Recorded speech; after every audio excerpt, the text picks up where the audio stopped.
Hello and welcome, Underachievers. Today we're going to be looking at building a small plaster house in Life is Feudal MMO. The first things we need to do is, well, check if we have the skill to do it. So small plaster houses need terraforming. With that, we need artisan. Level 0 artisan, you can basically already flatten the floor, which we kind of need to drop any kind of building. Everybody starts with it. Then we need the construction level. So small plaster houses are construction level 60. As you can see here, you can have a list of materials and what you need, so you can gather your supplies beforehand. We kind of did it in this video to save some time. Uh, Basically, you can also check the wiki. So this is a simple one. You can see on the left-hand side, we basically have the 5v5 area of the plaster house. On the right-hand side, we have the materials that we need. We're going to keep it open in a separate window as we go along. So while I was collecting materials, I basically just kept checking the wiki, make sure I have everything, so I don't need to go to the in-game menu again. So basically, it's set a little plot of land above a mine next to a cliff. We're gonna make this house to use as teleportation and come back with the goodies, drop it in the warehouse, and then go back down.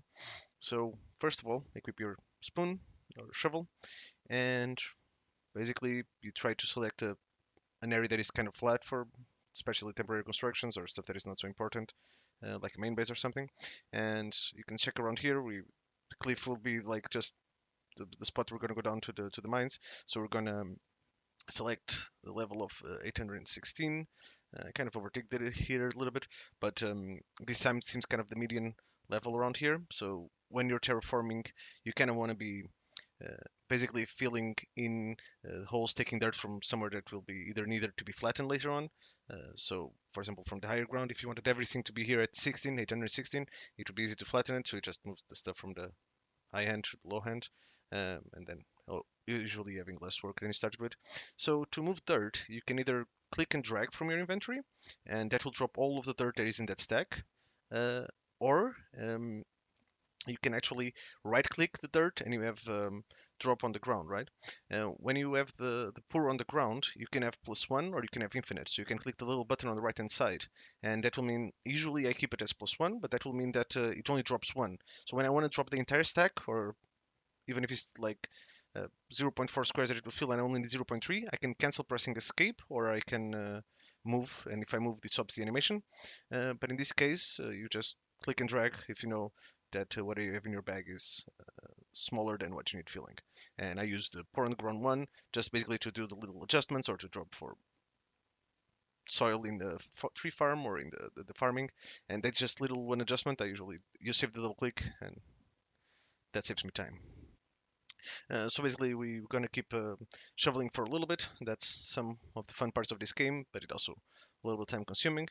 Um, so midway through the shoveling, I actually realized that I should be doing something else, which I should be doing the pits outside our secondary walls of the slave camp outpost that was right nearby. This is another way for you to kind of do two jobs at once, right? So in this game, if you're saving time doing one thing that you need to do later, rather than killing or sending out down the mountain, use this dirt and use it productively. So again, do two tasks at once. That will save you a long time in the future. In this case, we're just doing the 2.0 slopes outside. Maybe we'll do the 4.0 later and some stone fences at the bottom. But yeah, this needs to be done, so might as well optimize it. Basically, we're going to keep filling in. Like once again, like doesn't matter what kind of dirt right now we are using, any fertile soil, forest soil. Oh, this is not a specific project that requires anything too fancy. If you do want to do the proper paving, you with stone, with marble, with slate, you usually put it to 0.9, and a few hours later, we ended up, not a few hours, but it was a couple of dozen minutes to set up the area. We are getting to the end. So basically, when you get everything the 5x5 that you wanted, you're gonna right click and basically um, you can set up the auto task, the auto function for it. So instead of like shoveling up or down, you can right click and make sure that all the types of soil that you have there, the fertile, the forest, you actually want to interact with it. So it would be automatically like just flatten, right? The type of soil actually matters if it was also dropped by you or not. So you have to select it twice. So for example, there is soil that you didn't touch before. If you select an automatic action, it will not apply to soil you had dropped, so you have to do it twice. But then all the times you interact with that type of soil, it will do it. So basically, you just need to. So for example, this is forest soil. We just need to redo it again, as you can see there. We inspected it. So yeah, this forest soil was dropped by us. So although we had done that to forest soil before to flatten it, so now whenever I know that the four types of soil we have here and the status of their soils, let's say if it was dropped or not, just press E or left side mouse button and flatten, flatten, flatten. This is the best way to do entire bases, like basically just save a lot of time. No, I just go around, press E, and I keep moving out, moving with W and Shift, and just keep, flattening. So this type of flattening, there's some constructions that have been done in inclined flattening, but that you need the 30. You need to have 13 artisan to do that, to then be able to flatten vertically and whatnot. But only some buildings can be done like that. So you're going to do this a lot. So all the buildings uh, from construction and masonry and whatnot pretty much need to be flattened because they're immovable most of the times. While carpentry stuff is movable and it doesn't require this, um, the ones from construction definitely do. So as soon as we lay the groundwork here, we're going to be dropping the blueprint for the house. So we access the options of build, and then we go to construction, and then you can see the primitive houses and then the three-man houses. These are houses for three people. You have two options, so basically be the plaster or the wooden one.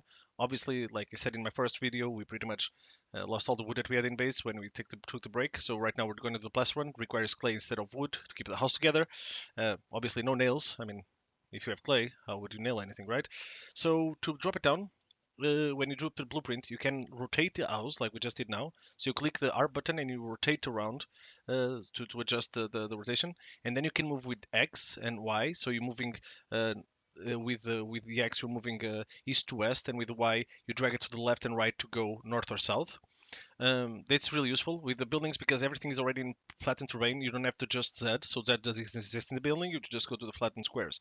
You can see, we can press Alt to see further away. Imagine like this building is really tiny, but especially with bigger buildings and to take screenshots to show the guildies how stuff looks or how it will look in future. This is really useful.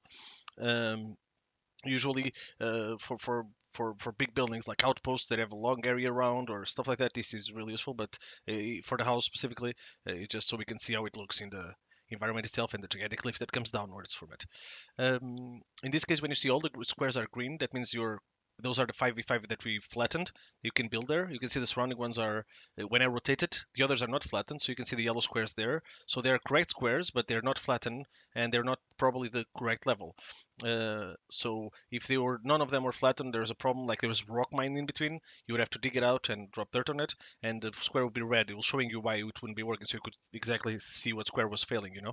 In this case, we're gonna make the door of the house. You can rotate it if you zoom in, you can see it better. But if we're gonna make the house kind of face the cliff, obviously to have a good view. Um, and well, as a good builder, I completely forgot that I didn't have my hammer. Um, so we're gonna have to redo that last part again, but right now it's gonna be faster. I just wanted to show you the rotation and which squares you can build upon and whatnot. So I rotate, I adjust the x-axis one step backwards. You see the square red there? That's because it's a mine. It's actually a limestone mine there, so it's actually not buildable there. So if it's red, it's not buildable whatsoever. If it's yellow, it just needs to be fixed, either height or the type of material that is there, right? Or in this case, it's just basically we already prepared, so we know what we're doing. But always check, like in the wiki, what squares your buildings need, especially the big ones, because you need to plan for them. You just don't drop them like that.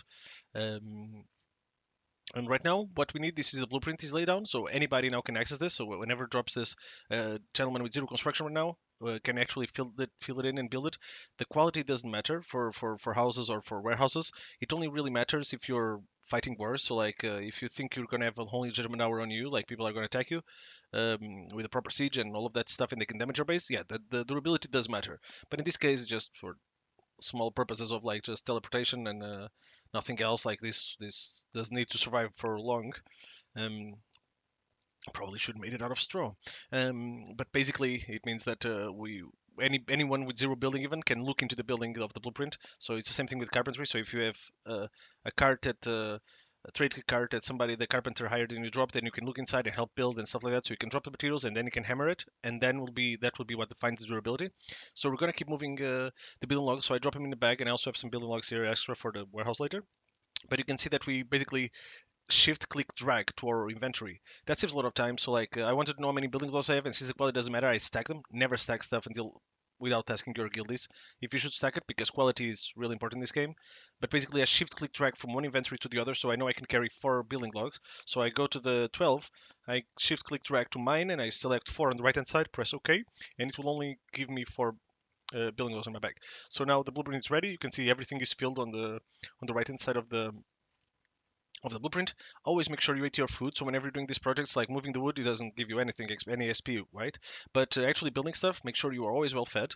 Um, and in this case, I'm full XP, but I just want to demonstrate it. So whatever you're doing, build construction, stuff like that, make sure you are fed. Don't waste the XP.